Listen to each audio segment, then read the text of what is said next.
Ijoo jaree dhangagoo Gabreelii footoo kaasee garuu kun jaree garanaati ilaala minaan laala biyya keenya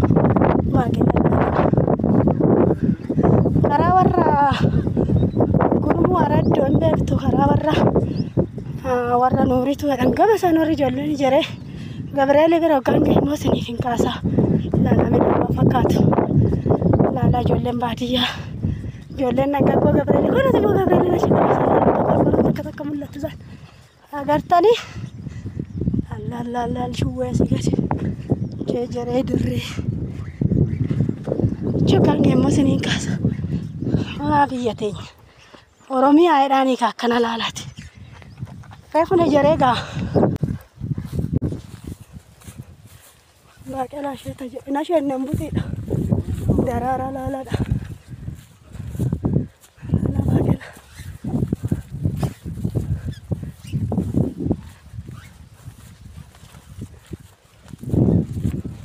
asheeta kunoo kan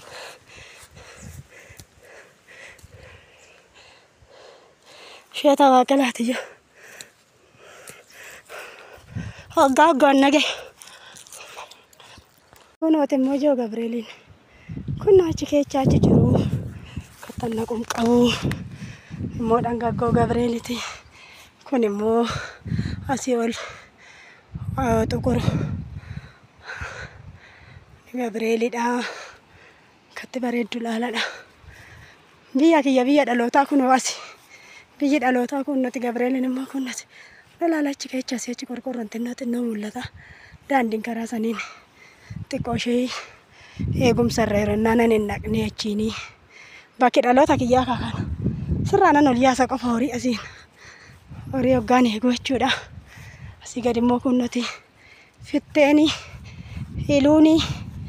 kunooti biyyi dhaloota kiyyaa fiqiriiwwan tiyyaa nasin jaaladhu wanna jaalattan haaraan ni qaddu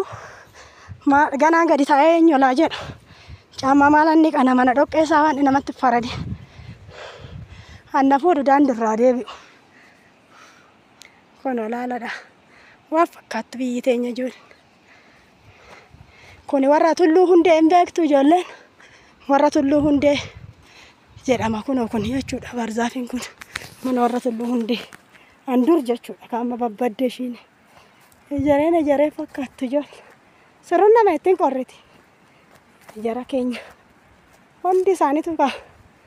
gara Gabreelititti godaananii ijoollee biyyattiin hin qorriti dhagaa fixate moo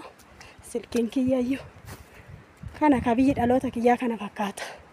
tala baadiyyaati ana sinin jedhe sun kunooti bakka minaan kiyyaa immoo hin ba'uu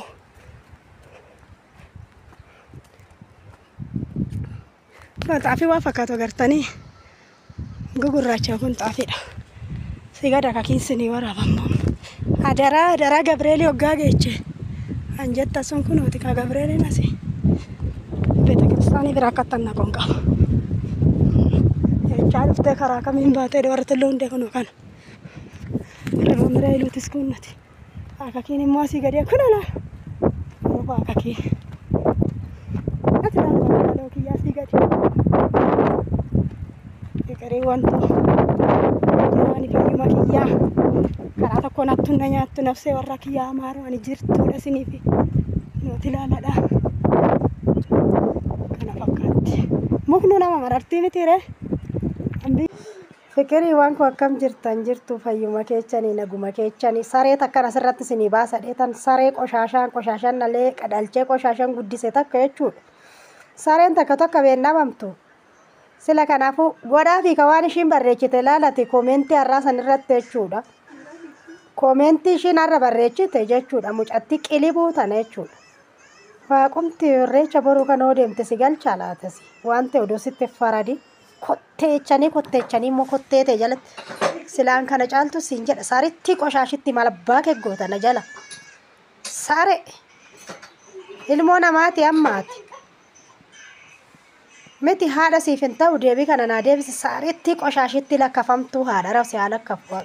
ijoollee nama narrabsu deem ture lakkafamtuu tana mee dhaqaa deebisaa fi anishiin barreechite san jalatti jechuudha hin guddatiin ati tole adagaa isaa sitti haa faradu Irreechi boruu kun jechuudha. Adagaadhaan gali gara mana keetitti jecha afaan keessan arrabni kee kana malee hin dubbati. Saree qoshaashaa koomentii kana hunda keechaa kana barreessite. Malabbaa kee jetteeyyuu. Kanas niin jedha sareen takka takka nama jalaan dhabamte. Giddeedha ka. An deebisu deebi'ee arrabaa jedhee tan ture.